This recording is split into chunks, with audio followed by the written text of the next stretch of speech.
Hello again! So it's almost Mother's Day. In a lot of countries it's celebrated on May the 10th, and to be honest I wasn't sure if it was going to be a good idea to make this video in English because I searched for it and not a lot of things came up. I'm not sure if I typed the right words, but then I was like, if there's not enough videos coming up, then maybe somebody wants to see this video.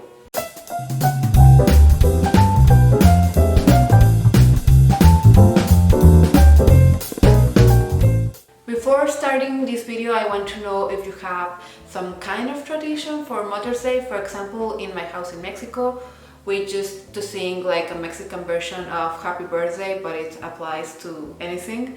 And we will wake my mom up with that, and sometimes we will give her the present at that time, and it will be all hugs and kisses. When I was writing this list down, I was mindful of trying to include everything for every mom, for every book. I wonder, is this something that my mom will like? Is this something that a mom my age will like? Or someone 10, 20, 30 years older? So I think there's something for everyone here. So let's start with this list. The first recommendation is The Japanese Lover. This is by Isabel Allende. She's a very well-known author from Chile. She's been living in the US for, 15 years. And I don't know if she's writing her books originally in English or in Spanish, but when I think of something to give to any mom, this is one of the first authors that come to mind.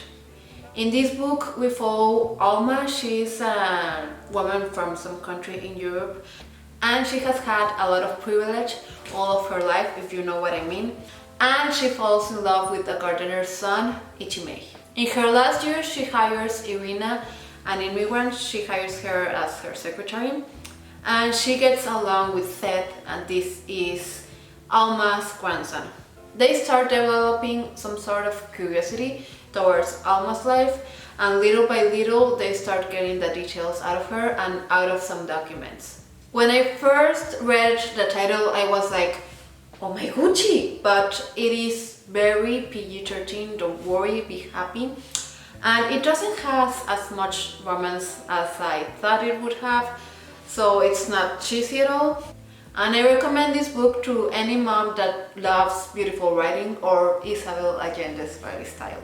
The next recommendation is Where Did You Go, Bernadette? This is a comedy that touches some important subjects such as mental health, but it does it in a very fun and light way. Bernadette is a very peculiar protagonist, for not saying that she's antisocial, and one day her daughter B asks for a trip to Antarctica because she was promised a trip to Antarctica if she had straight A's. Now Bernadette is not a fan of that plan or of people, and she starts doing little stuff to prevent this trip from happening. Bernadette is surrounded by some other peculiar characters, and in the things that she did to keep out of that trip, things get out of control and she disappears. B is left behind with the clues to find out where her mother went. I would recommend this to moms that are into alternate narrations such as multimedia, and this was made into a movie last year. The next recommendation is The Woman in the Window, and I'm only carrying the dust jacket because my sister has the actual book. So I think that this list wouldn't be complete without a thriller. Is it me, or do moms love thrillers? In here we follow Anna Fox, a woman with agoraphobia, and this means that she's scared of open places, and because of this she hasn't gone out of her house for 10 months. And she developed some hobbies like playing online chess, taking online French classes, alcoholism, and spying on her neighbors. And while she was spying on her new favorite neighbors, she saw something that she shouldn't have seen. Now, because people think she's crazy, nobody believes her, and plus she has some drinking problems. She's not even sure that she believes herself. This story is also being adapted into a movie, and it's set for May the 15th, and I haven't seen anything that this is going to change.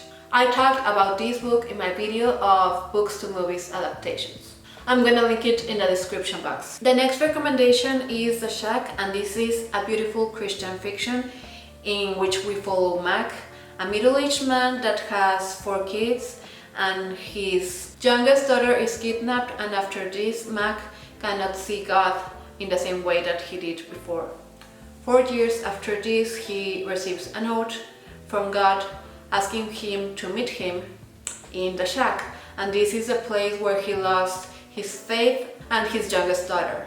Now, you may wonder if it was actually God, the person that wrote this note to Mac, but that is something that the reader must discover. This is a beautiful story about peer forgiveness, forgiveness to God, and self-forgiveness. This was also adapted into a movie some years ago. The next book is Little Fires Everywhere, and this is a contemporary in which we follow 2 families that live in Shaker Heights, the Richardsons that have lived there for a while, and the Warrens that just moved in there. The Richardsons' mom's name is Elena and the other is Mia Warren. Pearl is Mia's daughter, and she starts developing a friendship with the Richardsons. They are 4 kids, and Mia starts working in the Richardsons' house. A family adopts a Chinese American baby, and Shaker Heights is divided. Above all, Elena and Mia, they have very different opinions. Elena is resented because of this, so she starts investigating Mia's past. Elena is sort of a journalist, and she crosses the line, and soon things start getting out of control. This story touches a lot of very interesting topics such as abortion, racism, the differences between classes, and the significance of being a mom. This book has a Hulu adaptation of around 8 episodes, and I would recommend this to a mom that loves some tea and a little bit of mystery. The next recommendation is Where the Crawdads Sing, and you could say that this is historical fiction because we follow 2 timelines, and the most recent one is around 1969, where Kaya, our protagonist, is around 25 years old. And we follow her since she got abandoned by her family when she was around 7, and she has to live by herself in the marsh. She's kind of the Tarzan of the marsh, but more poetic.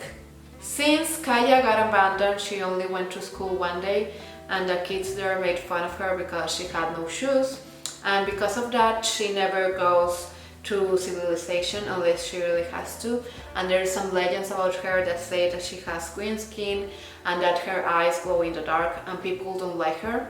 And in the second timeline, the most actual one, there's a murder and Kaya is the principal suspect, and because she's so different and people don't like her, people are quick to condemn her. This is a book that has everything from beautiful writing, a beautiful setting, a little bit of romance, a little bit of mystery, and one of the best endings that I have read. This is also going to be adapted, and I recommend this to any mom that loves a beautiful setting and an unforgettable story.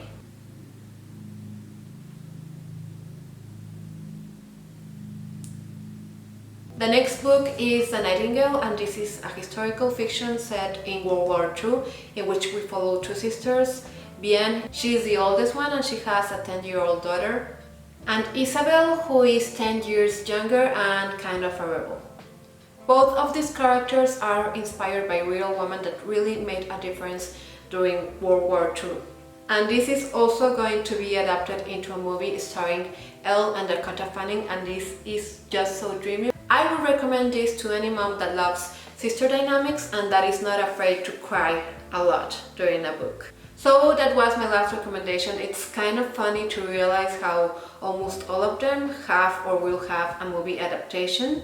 The secret phrase today is Happy Mother's Day. Don't forget to like, to subscribe if you haven't done so, to hit the notification bell. You can follow me on my social media, and I'll see you next week with a new video. Bye!